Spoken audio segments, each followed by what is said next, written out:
டெல்லியில இருந்து டைரக்டா ட்ரெயினை பிடிச்சி திருச்சிக்கு வந்து ஒரு கடையை போட்டு சக்சஸ்ஃபுல்லா ரன் பண்ற கதை தெரியுமா?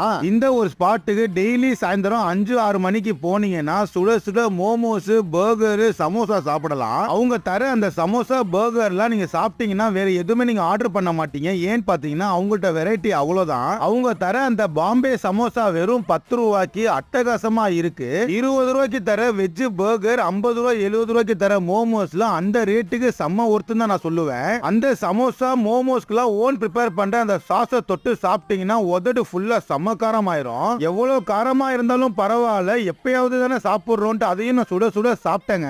எனக்கு இந்த ஸ்டீம் மோமோஸ் கூட அந்த அளவுக்கு பிடிக்கல. ஆனா இந்த ஃப்ரைடு மோமோஸ், பர்கர், சமோசாலாம் எனக்கு ரொம்ப பிடிச்சிருந்துச்சு. இதெல்லாம் யாரு கொடுக்குறாங்கன்னு பாத்தீங்கன்னா டெல்லியில இருந்து பாஷையே தெரியாம திருச்சிக்கு வந்த தீபக் மோமோஸ் தாங்க. நீங்க திருச்சி ஏர்போர்ட் வயர்லெஸ் ரோடு பக்கம் போனீங்கன்னா ட்ரை பண்ணிட்டு எப்படி இருந்துச்சுன்னு கமெண்ட்ல சொல்லுங்க.